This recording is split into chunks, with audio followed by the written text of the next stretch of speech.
আবহাওয়া ধীরে ধীরে ঠান্ডার দিকে যাচ্ছে এবং ঋতু পরিবর্তনের এই সন্ধিক্ষণে ছোট থেকে বড় সবাই অসুস্থ হয়ে পড়ে।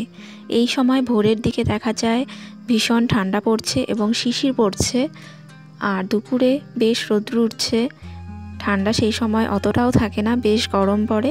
আবার সন্ধ্যার পর থেকে শীত পড়তে শুরু করে। তো এই সময়ের জন্য বিশেষ একটা আমি ভেষজ তেল বানাচ্ছি, যেটা ছোট থেকে বড় সবার জন্য বেশ কার্যকরী। নিয়ে নিয়েছি সরষার তেল, মেথি দানা এবং কালো জিরা আর 8-10 কোয়া রসুন। সবার প্রথমে একটা লোহার কড়াইতে সরষের তেলটা দিয়ে দিলাম।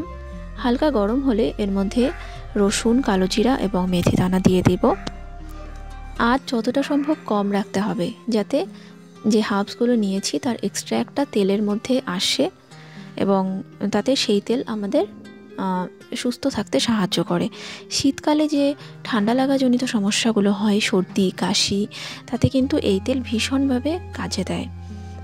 বাচ্চাদের যদি রাতে ঘুমানোর সময় এই তেল মাখান, তাতে কিন্তু ভীষণ কাজে দেয় বাচ্চাদের এই তেল। আর রাতে ঘুমানোর সময় যদি নাও মাখাতে পারেন, তাহলে স্নান করার অন্তত 1 থেকে 2 ঘন্টা আগে মাখাবেন। তেলের রেসিপিটা কেমন লাগলো প্লিজ কমেন্ট করে জানাবেন। আর যদি ভিডিওটি ভালো লাগে তাহলে চ্যানেলটিকে সাবস্ক্রাইব করবেন। ধন্যবাদ।